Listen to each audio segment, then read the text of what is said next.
Woo! What's going on, YouTube? It's Donnie Bear all day.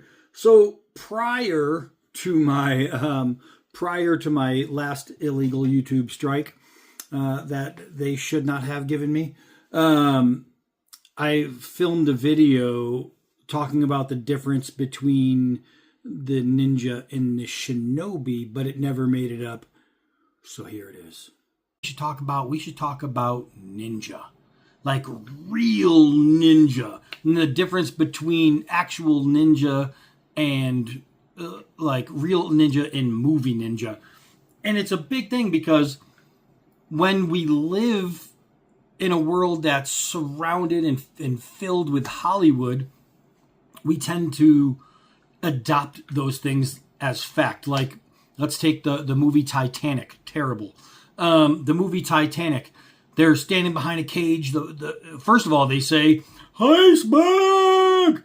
They never saw it. Nobody ever knew they even hit the iceberg until they began taking in water, because the iceberg is shaped kind of, like this, and then it goes underwater and it gets bigger. So when you're floating down and you see this thing and you're like, okay, we're far enough away, a piece here, a jagged piece of ice, cut open the side of the ship, and that's what made it sink.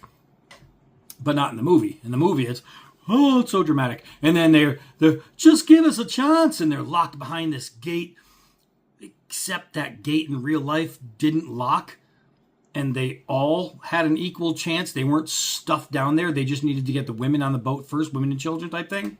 So that was all garbage. I'm the king of the world. Okay, but you couldn't really stand there, so that never happened. But anyway, so you get the gist of Hollywood to reality. So I just decided to write down a bunch of stuff, talking points for myself to go through this. So if it looks like I'm not looking there and I'm looking there, it's because I'm looking there, not there. So I really wanted to get into this conversation about ninja. And so let's talk about it. Let's talk shinobi, because that's what ninja really are. Shinobi. That was the actual word for it.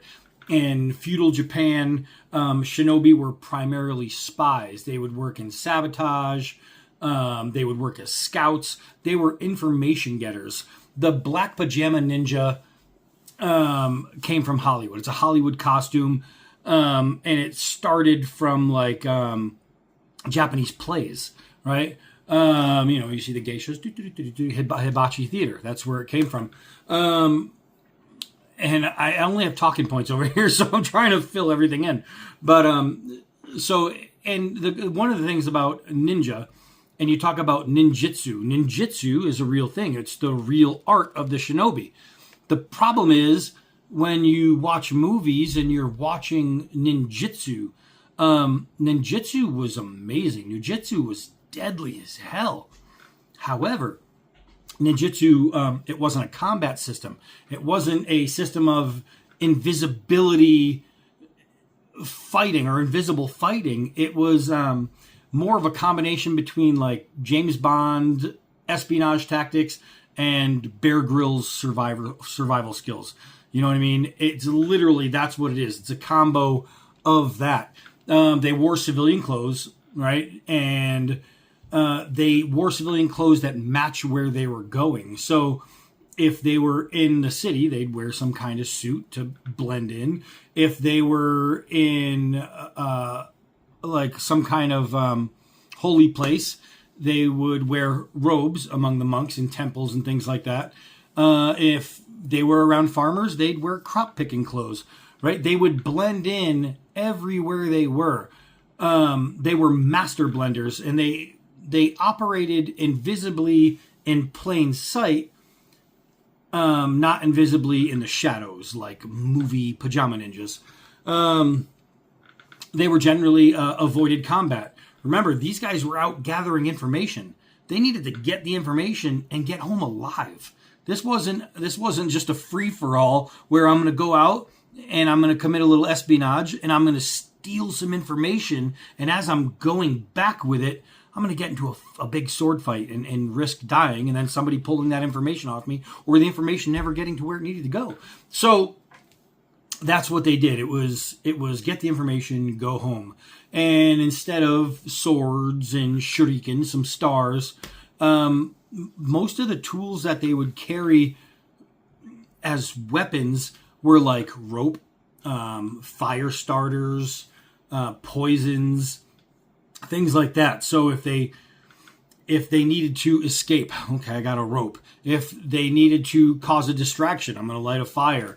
If they needed to get out of a situation or put somebody down, rather than being in a room with 1,000 people and then pulling out a katana and just slicing your way through the crowd, they would poison them.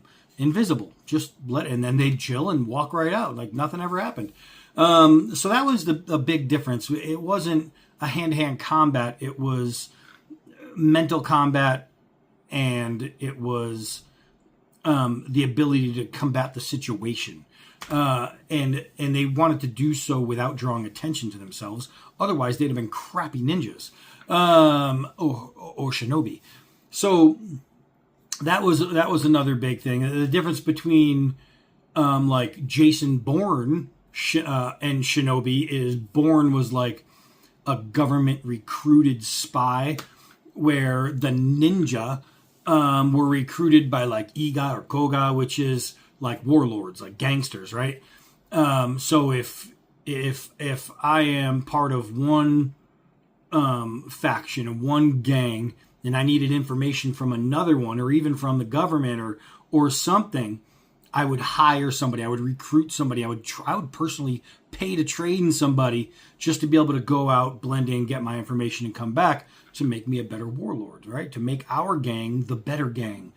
And that is the main and absolute difference between movie ninjas and real ninjas. Even today, there's still shinobi out there.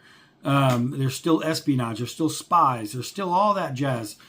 You just don't hear. It's like when you see gangsters, like you see Crip and Blood and Latin Kings, this and that, and they're all throwing up signs and they're wearing certain colors and they're doing this and they're doing that.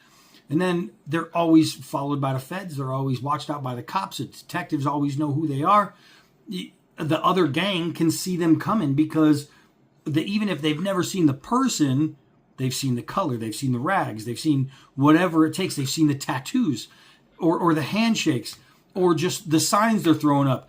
So they make it very visible, and it's very hard to operate successfully when you're telling everybody, hey, this is who I am. That's why the mafia had such a great run, and they are still having a really great run. A lot of people don't know the mob is still out there, but it's because they didn't do anything to announce who they were as far as what they wore or things they said. They didn't have secret handshakes.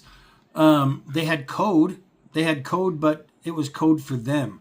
And they wouldn't use code in front of people that they didn't know, because who knows if that person's a spy.